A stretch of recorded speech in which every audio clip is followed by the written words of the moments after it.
I don't know how widespread Tinder use is. I don't know that much about Tinder, but when I first found out about it, I thought, well, they certainly named it properly because Tinder starts fires and it's a fire starter and not just sexually.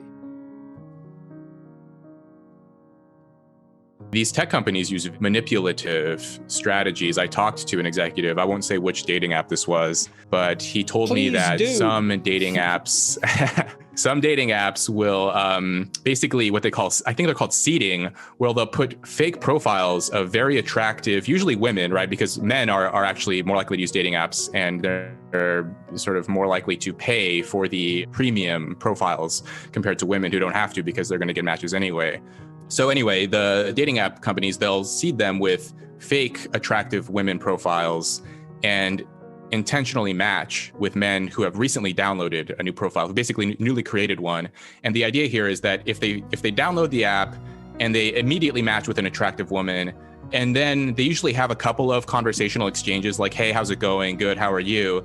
And then that's it. The robot no longer responds to the user.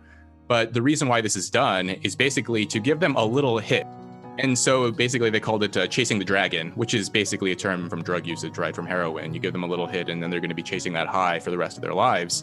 So, I think that so many complexities, they are creating a lot of heartbreak and a lot of frustration. That's really unbelievably appalling and malevolent. Well, I will say that if one app is doing it, then that means more than likely they all are. So it almost doesn't even matter. They're probably all doing some version of that because that's how they get users. So on Tinder, women, they like the profiles of only 4% of the men that they see on the app.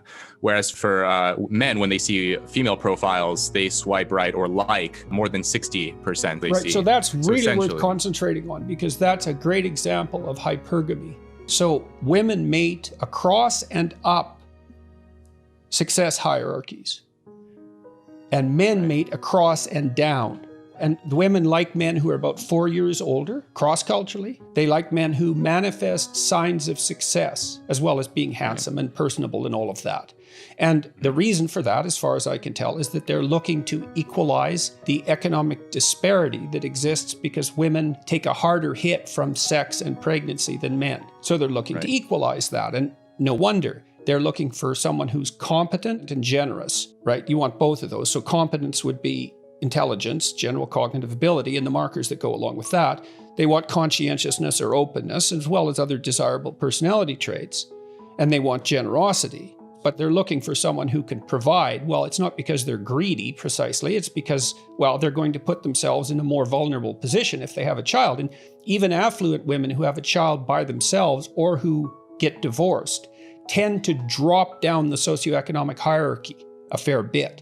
So this hypergamy means women are much more selective in their mating than men are, and that's true cross-culturally, and it's not surprising because they pay a bigger price for sex. It's more dangerous for women because they can get pregnant, and it might be more dangerous emotionally as well. I believe that would be a reflection of their higher levels of agreeableness and higher levels of negative emotionality. So women do put themselves at risk more, and that might be why there's such a intense debate about what constitutes consent on campuses, despite these beliefs in polyamory and all of these things. But Tinder is a transformative technology, and it's radically underestimated in terms of its potency because it produces hyper-successful predatory males and reduces rejection. It eliminates rejection because, you can be totally rejected, in which case you're a failure on Tinder. But in normal pre-mating interaction, let's say, there's a high probability of rejection, especially on the part of males. I don't want to call every male who's successful on Tinder a psychopath. I'm not saying that.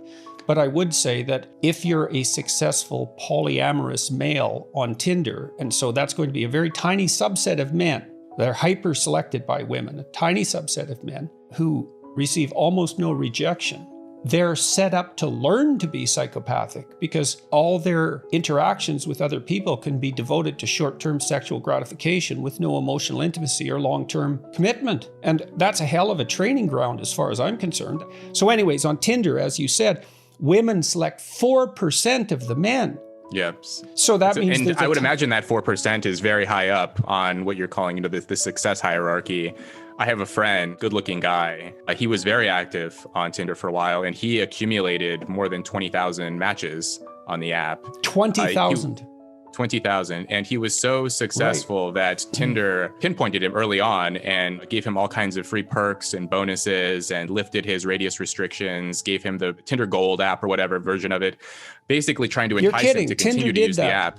These are unbelievably pernicious and vicious broad-scale social experiments that are far more potent than anything like government policy. He's in Genghis Khan territory with 20,000. That records for athletes, for example, and movie stars, some of the men have reportedly slept with thousands of women. Yes, Wilt Chamberlain, and there's others who are in the same category, but there are men who have women throwing themselves at them all the time, lining up for them. And I've read biographies of people who had that sort of thing happen as well. But that's not the typical male experience. No, the typical male experience is all rejection, right? So you see what's happening is that Tinder is one of the forces that's transforming monogamy into polygamy. And the problem with polygamy is that it follows a Pareto distribution, like the distribution of wealth, is that some tiny minority of men get all the sexual opportunity and all the rest get virtually none. And that is a recipe for social instability. It's even easier to cheat. So in the past, if you wanted to be unfaithful to your partner, it was risky because, essentially like you had the same social circle, you had the same friends, everyone knew everyone else. But now with the apps, you can match with someone who is completely outside of your social reality, outside of your partner's social reality. You can have a very discreet rendezvous. No one will ever know about this. Ghosting has become more common. I don't know if you know about ghosting, but it's basically where you're in a relationship with someone and after you have sex, once or however many times, then you just vanish. You never see that person again. Delete them from your phone, block them on social media. You never have to see them again. And there's no social cost to this. That's a real psychopathic conquest strategy, right? Yes, because the psychopaths, they tend to form relationships that are very predatory and then disappear. That way their reputations stay intact as long as they can continue to disappear. Well, the question would be, what happens to you after you do that 4 or 5 times? Let's say you're not particularly psychopathic to begin with. It's like you learn what you practice. Look, if you're using people continually as a means to an end, and I think sex is probably the most effective way of doing that, then you're establishing a pattern of interaction between you and other people at perhaps the deepest possible level.